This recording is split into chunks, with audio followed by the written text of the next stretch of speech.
Hello again, everyone, and welcome back to Reddit Aliens. I'm John, and as always, thank you so much for being here. Good topic for you tonight. Let's do it. What's a time when a gut feeling saved your life? Please remember to like, share, comment, hype, listen and ask for shoutouts, and subscribe. When I was 14, my parents went away for the weekend and left me home alone with my 19-year-old brother who was home from college. For some reason, the power went out that Saturday morning. My brother decided to go for a hike until it came back on. I was home alone, not a big deal for me at the time, waiting for the power to come back. A man in a uniform for the power company came to my door and asked to come in and take me to the basement where the circuit breaker was. It didn't feel right. Power company people rarely come into your house. I told him no and lied and said I would get my brother to check. He said he would come back later and check the outside lines. I called a family friend to come over because it gave me the heebie-jeebies. We walk around the house and find the uniform and fake tools in the hedge. I called the electric company and they said no one was dispatched, but they would dispatch someone immediately. Apparently there was a line cut to our house. When I was a preteen, my family went to New York City for New Year's. As we were leaving the ball drop ceremony, I remember being really uncomfortable with how tight the crowds got at certain points. A couple of decades later, I'm living in Seoul and decide to have a Halloween party. After the party, we were going to walk over to the foreigner district to keep partying there. As we were walking over, a friend said he wanted to go to the main back street where all of the bar events were. But my other buddy and I were both adamant that not only would we not be going down that alleyway, but neither would he, because there were too many people and not enough space. That was the night the crowd crush happened. One of my friends ended up giving CPR to a guy who didn't make it. My house became a halfway house for other friends of friends who ended up in the back part of the crush. They were okay, but also gave mouth-to-mouth to people who didn't make it. It was horrible, but I remember thinking, oh my god, what if my buddy and I hadn't put our feet down and said no to going up that alleyway? I was working on house painting in a tiny closet in a basement apartment up on a stepladder because the room was particularly high-ceilinged. I just had this sudden undeniable impulse to leap off the ladder and out of the room. Like a second later, the whole light fixture, one of those heavy glass ones that looks like a boob, fell off the ceiling and shattered. I don't know if it would necessarily have killed me, but it would have ended with a bloody mess coupled with a fall off the stepladder if I hadn't gotten out of there when I did. I don't recall hearing it creak or anything. My coworker and I had just joked that the apartment was haunted because the landlord hadn't paid for electricity yet, so we were painting the basement by flashlight, so fucking dumb. And there were some brown stains on the carpet in one room. So I think I accidentally sensitized myself unconsciously to respond to small stimuli as a result. This story sounds crazy. I was working in New Orleans after Katrina, and one night I stepped out of my apartment to take a walk around Bayou St. John. It usually takes an hour or so, and it was so beautiful. I noticed a bunch of mushrooms, like a bunch of mushrooms growing in the grass off the sidewalk. I grow mushrooms, so I knew exactly what they were. Psilocybin mushrooms. They're so big and there were so many I could have filled a U-Haul. I found a plastic bag blowing across the street and filled it up. I went ahead and ate a bunch and decided to take a giant trip. I'm experienced, I can handle it. So I tried as casually as possible to walk home with a bag filled with giant cubes, as one does, and make it home.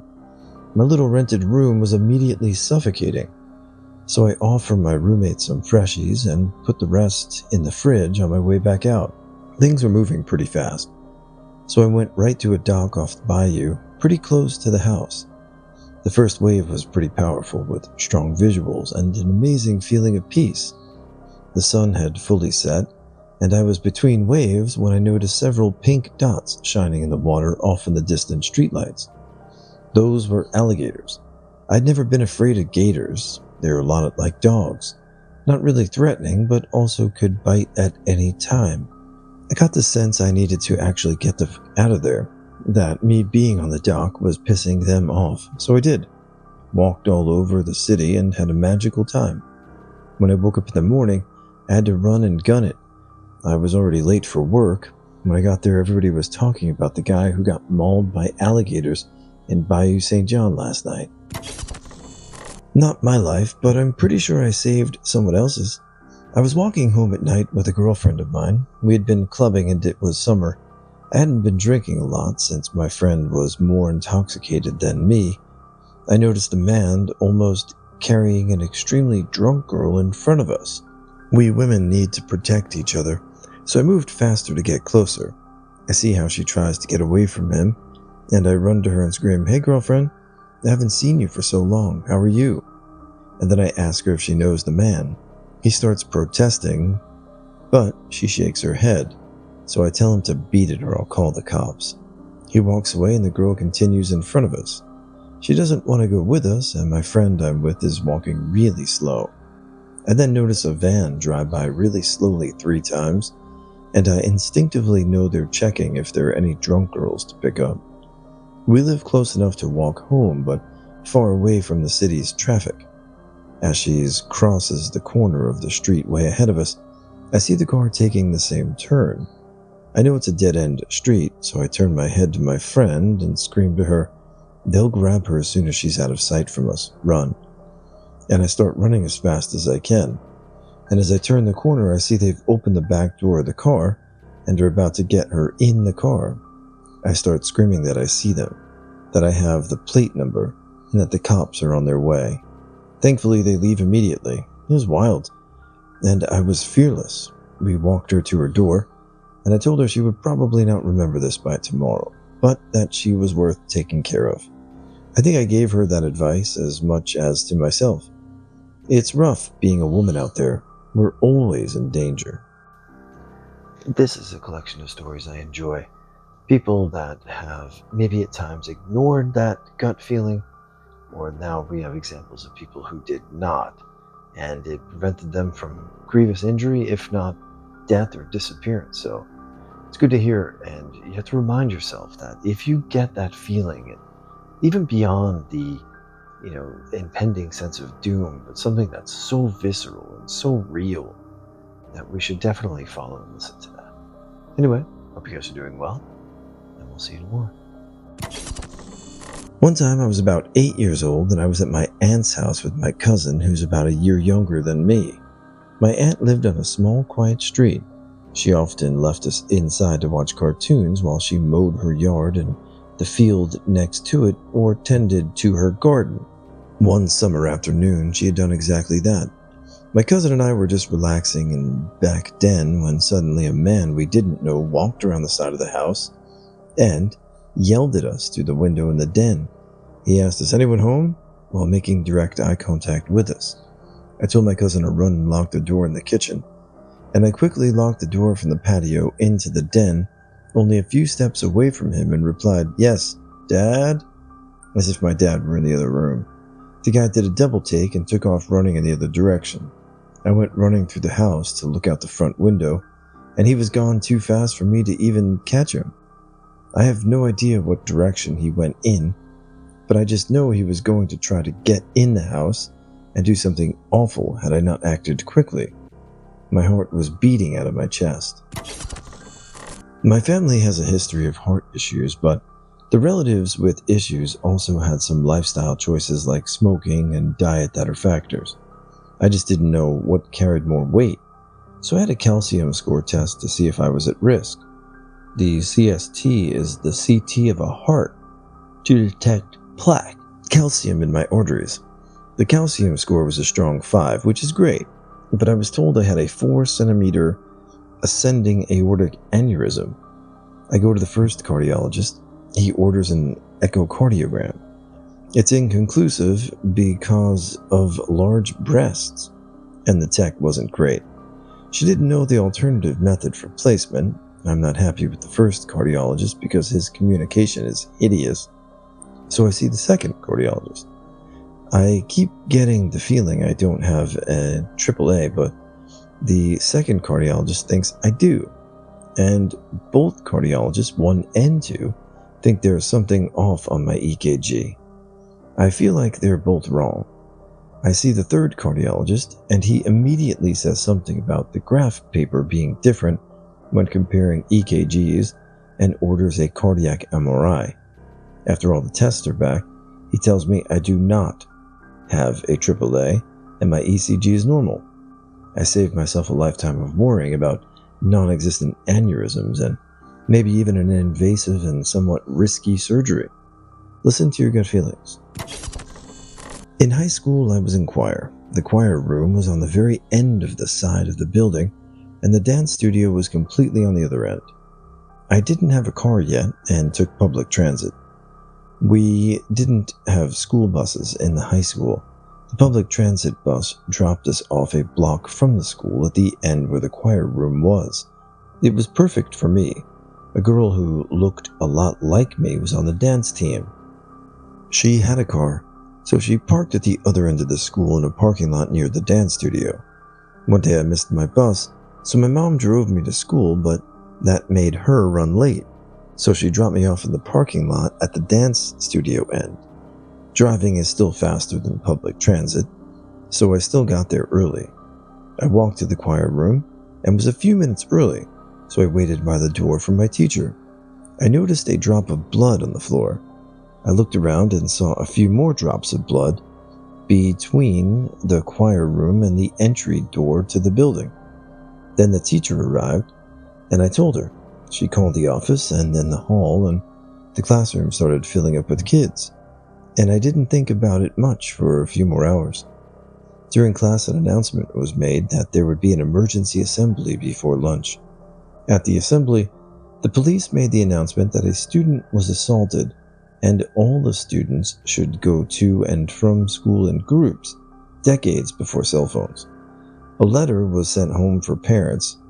Through the grapevine, I found out the details that the girl was on the dance team, the one that looked like me, and that a lot of kids were confused that it couldn't be her since she never came in that entrance. Some kids who didn't know her and only heard the description thought I was the victim. That was awkward for me, especially because I didn't want to tell people I barely knew who the actual victim was. I didn't really know her, we weren't friends, we only knew of each other because people remarked about our resemblance. Apparently her car was in the shop, so she had to take the bus that day. During the investigation, they discovered that the perpetrator had been planning this for a while. There was evidence that he had prepared a hiding place in advance, a way to subdue the victim, and had been watching for weeks. But he wasn't watching her. He'd been watching me. This could mean only one thing. I was his intended victim.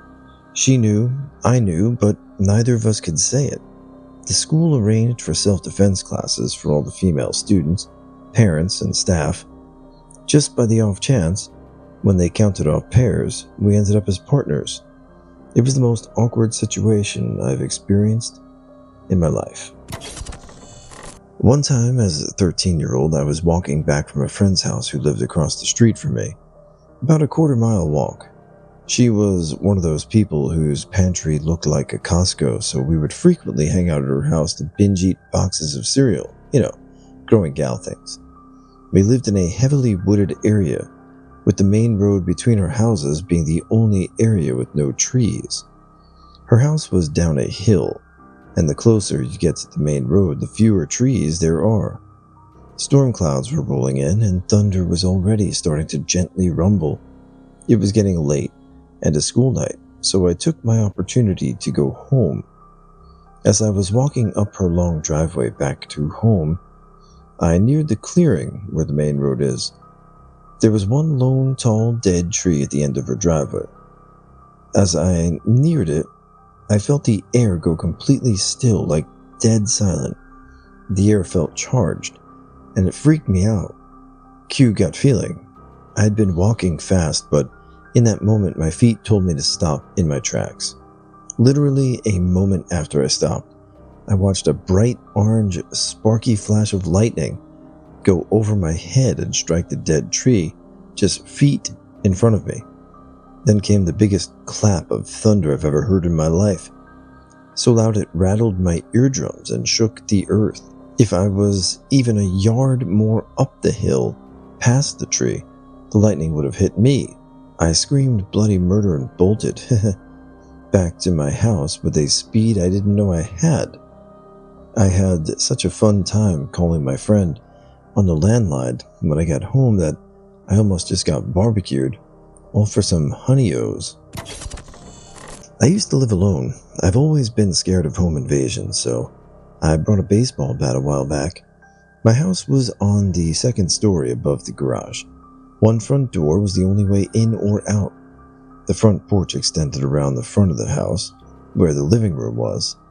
The windows were easily accessible from the porch. I always kept my bat right outside my bedroom door, within easy reach. I decided to move, and in doing so, moved my mattress out of the living room so I could take apart my bed and move everything else out of my bedroom. Cue the living room, now being the main room that I slept and chilled in. I'd moved my couch out also at that point. I made the decision to move my baseball bat right behind my mattress in the living room, so if someone was trying to break in through the front door, I wouldn't have to walk past them to grab it. It crossed my mind that I was being a bit paranoid, but oh well. It wouldn't hurt to move it, right? Not even a week later, my neighbor had a psychiatric breakdown. She ran up to my porch and tried to beat down my front door. When that didn't work, she broke one of my living room windows and attempted to enter my home. I was able to grab my bat immediately and jabbed her in the face as she tried to climb through the window. Luckily, by this point, my other neighbor had heard the commotion and come over. And between being hit with a bat, both my neighbor and I saying we were calling the police, she finally left. I'm so thankful I thought to move my bat within easy reach the week before. I had a split second to decide how to handle the situation. If I hadn't had my baseball bat, look what I would have done. Almost. Also, it took the police about 20 minutes to respond to my call. The day before, I was walking out of my room, and I had this overwhelming bad feeling in my gut that stopped me mid-step, and a voice in my head said, "Maybe you should pack." I went to my dad and asked if we had to worry about small forest fires out of town. My dad said no, I didn't. The next day, I lied to my mother and stayed home from school. I made up an excuse because I felt like I needed to be home. I was sitting watching TV when the window facing out the front had streaks of orange color in the sky. I walked outside and everything was on fire. Ashes were falling, and I could see flames not far away. My mother and I were the only ones home, while my sister was at school and my dad was working. We tried to get what we could out as fast as we could. I still have regrets about not getting my baby pictures or family photos, but in a life or death situation, thinking is not clear. We lost our home to a forest fire within a few hours of us leaving and being stuck in gridlock. I was 17 when it happened. I do wish I had listened to the voice in my head that night before and packed, but it was blue skies that day before, and the next day when I stayed home up until everything turned orange. I will now listen to my gut intuition if I ever feel that sensation again. I decided to take my dog on a very long walk on a nice summer night and stuck to well-lit major streets until my dog was too exhausted to keep going. He was panting hard, kept stopping to lie down, and generally refused to keep going until he caught his breath. Fair. Stupid me decided to take a shortcut to avoid the last 20 minutes and traded in for a 5-minute walk through a small, dimly lit path between the backyards of part of my neighborhood to get him home faster. We got onto one path, and no sooner than we did, the hair in the back of my neck was standing up. I checked behind me, and about 50 feet behind me was a man, decked out in all black from head to toe, face obscured. and I just knew in that moment he was following me. So I stopped momentarily, pulled my phone out, and watched as he stopped too, and stared again as soon as I did. I went a little further before stopping and running around to look at him directly and turning around to look at him, a flashlight with my phone on to record the stranger, and took my giant-ass dog off his leash so he could give a hand if needed. The guy thankfully turned back and walked away, and I made my fat dog run toward the main path with me as fast as we could carry ourselves. 10 out of 10 will never divert from the main streets at night again. When I was 13 or 14 years old, I was up late at night. My dad was away for work and my mom and brother were sleeping. I let the dog out, and when I went to let him back in, he was staring toward the dark backyard, and I got freaked out by it. So when I went back inside, I put the chain link lock up on the back door.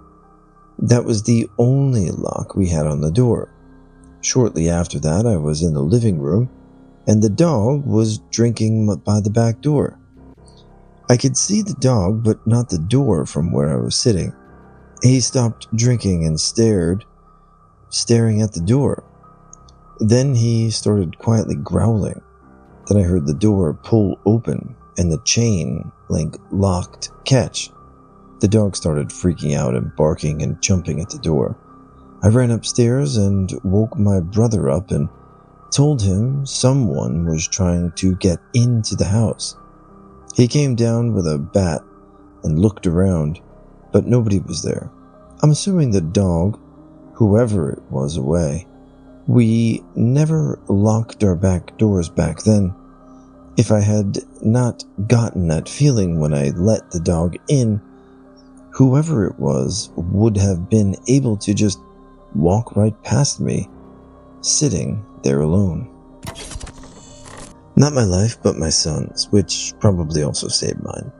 My son was born 6 weeks early, so he was in the NICU for about 3 weeks after birth. That all went relatively well. We took him home and got used to our new routine. Well, about a week and a half after we brought him home, I noticed he was sleeping a lot more than normal. At one point, I got him out of his outfit and just watched him breathing. He was super lethargic and had some labored breathing. I took a video and sent it to my wife, and then she sent it to her friends that have a ton of kids collectively. They all said he should be fine, etc. I still had a bad feeling.